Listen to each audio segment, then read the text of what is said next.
saya Salonika Agri Uli, Alisa Bertajulu dengan 3 digit NIM terakhir 122, dan saya dari kelas 2024D.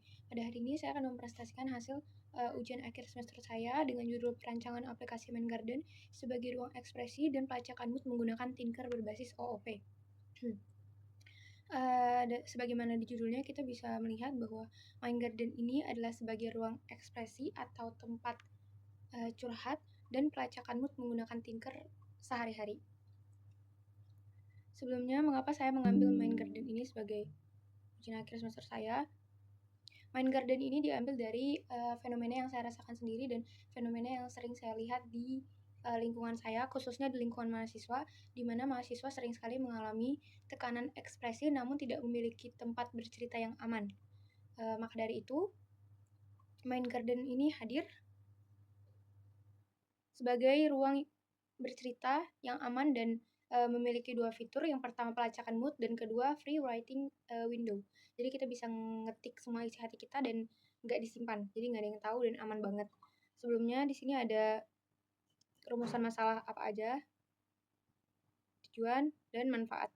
Langsung aja ke search code. Terima kasih. Splash PG. Nah, Splash PG ini adalah aplikasi pembukanya. Dia adalah kelas membuka aplikasi yang menampilkan layar loading dengan tombol Start Garden.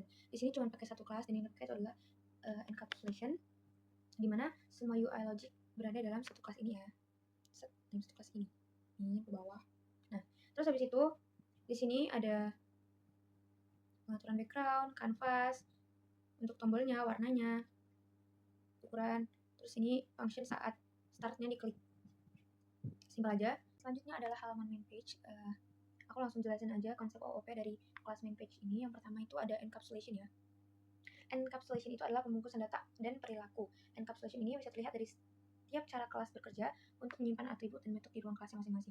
Contoh yang paling jelas di sini ada class button, di mana class button ini menyimpan seluruh logika pembuatan tombol kotak mulai dari canvas, warna, ukuran, dan kliknya. Kemudian di sini ada container class maksudnya. Kalau class box button ini adalah class base class. Kalau notification, free writing, dan main page itu adalah container class. Nah, lanjut ke notification. Notification ini adalah kelas yang menyimpan kamus teks atau dictionary teks dan menyimpan teks-teks yang ada, yaitu happy, sad, tired, calm, dan angry, dan menampilkan label notifikasinya. Setelah dibuat, ia akan otomatis menghilang dengan parent after 4000 atau 4 detik. Selanjutnya di sini ada main page atau halaman utama di mana menyimpan data riwayat mood dan aplikasi variabel private, yaitu self history data. Ini ada berbagai warna mood dan ukuran. Kemudian ada free writing window. Logika untuk buka tutup hapus jendela hanya ada di dalam kelas free writing window ini. Di sini encapsulation membuat setiap kelas punya tanggung jawab tunggal dan tidak saling mengganggu ya guys. Terus yang kedua di sini ada inheritance atau pewarisan. Pewarisan ini bisa kita lihat langsung di kelas button box button yang mewarisi mood box button. Mood button. Pewarisan adalah salah satu konsep dari OOP yang paling kuat dalam aplikasi ini, yaitu mood button mewarisi box button. Yang artinya box button menyimpan bentuk tombol dasar, mood button hanya perlu memberikan teks mood dan warna dan callback. Jadi tidak ada duplikasi kode dan pewarisan menghemat banyak baris dari kode GUI. Jadi kelas dasar membentuk tombol umum, sedangkan kelas turunan sebagai jenis tombol yang akan dipilih lebih spesifik.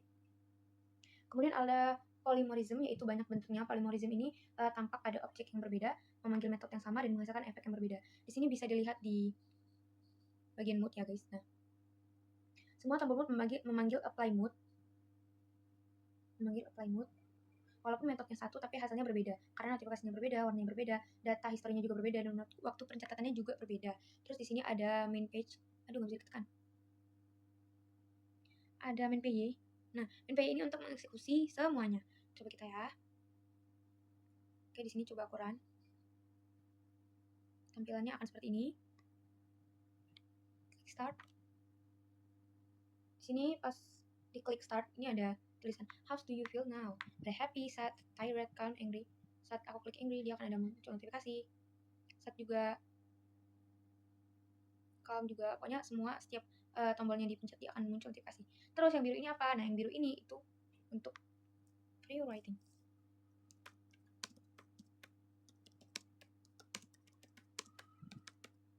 saat ini dirilis, akan ada tulisan terima kasih telah menulis dan langsung hilang. Jadi sangat aman ya untuk curhat. Ini ada riwayat mood yang tadi kita udah klik dan ada jam-jamnya juga. Jadi kita tahu kapan kita marah, kapan kita senang, kapan kita happy. Seperti itu, teman-teman. Oke, aman, langsung ke laporan. Nah, jadi di sini ada beberapa tujuan dan manfaat dari aplikasi Mind Garden ini.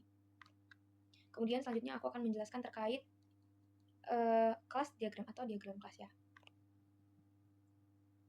Oke, untuk kelas diagram ini menjelaskan hubungan antara kelas di aplikasi Mind Garden menggunakan gaya UML sederhana. Level paling atas, dimana di sini MinPy,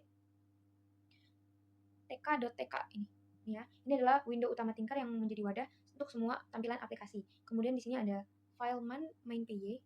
Ini membuat objek tk.tk lalu mengirimkannya ke splash screen sebagai root, yang artinya semua tampilan di bawahnya akan digambar di window yang sama. Untuk splash screen di sini kalau tombolnya kayak miring kayak gini itu namanya atribut, dan kalau plus kayak gini itu namanya method. Sama juga untuk main PJ ini atribut, kalau yang plus itu berarti method. Root ini adalah referensi ke window utama. Kalau misalnya yang kedua on start function itu sebagai fungsi callback yang akan dipanggil saat tombol start ditekan atau berpindah ke main page. Ada canvas sebagai area gambar untuk menampilkan background. Terus ini background fotonya. Nah kalau init root TK ini membuat splash screen load gambar dan menyiapkan tombol start juga guys. Untuk draw rounded button ini menggambar tombol dengan sudut yang bulat di atas window. Untuk yang terakhir, ini menghapus tampilan splash lalu memanggil on start untuk membuka ke main page, ke halaman main page. Lalu ada anak panah dari splash screen ke main page untuk menunjukkan bahwa setelah tombol start ditekan, kontrol aplikasi akan berpindah ke main page. Di sini sama juga, rootnya ini memanggil menggunakan window utama yang sama. Kemudian ini area gambar background halaman utama, dekorasi, gambar bunga, history sebagai list untuk menyimpan riwayat mood yang dipilih. Metodenya di sini pertama ada root, init root, menyimpan halaman utama, gambar, icon, dan tombol-tombol mood lah ya. Untuk apply mood, di sini untuk menyimpan mood ke history data dan memunculkan notification. Untuk show story ini untuk membuka jendela baru berisi riwayat mood. Dan untuk yang terakhir free writing ini membuka jendela free writing untuk menulis bebas. Dan anak panah dari main page ke notification, dan free writing berarti main page menciptakan dan mengendalikan kelas kecuali kedua kelas itu saat dibutuhkan. Main page menciptakan dan mengendalikan kedua kelas itu saat dibutuhkan. India. Kemudian di sini ada box button, notification, dan free writing window. Box button ini adalah kelas tombol dasar berbasis kanvas yang dipakai ulang, misalnya tombol mood, tombol sedih, senang, dan lain-lain. Kemudian ada notification yang digunakan main page untuk menampilkan pesan singkat sesuai mood yang dipilih oleh user. Free writing adalah jendela terpisah yang muncul dari main page ketika user ingin menulis perasaan lalu bisa ditutup kembali. Jadi secara keseluruhan, diagram ini sudah cukup menggambarkan alur aplikasinya, mulai dari main page, splash screen, sampai ke free writing window, cara pemakaiannya juga. Oke, terima kasih.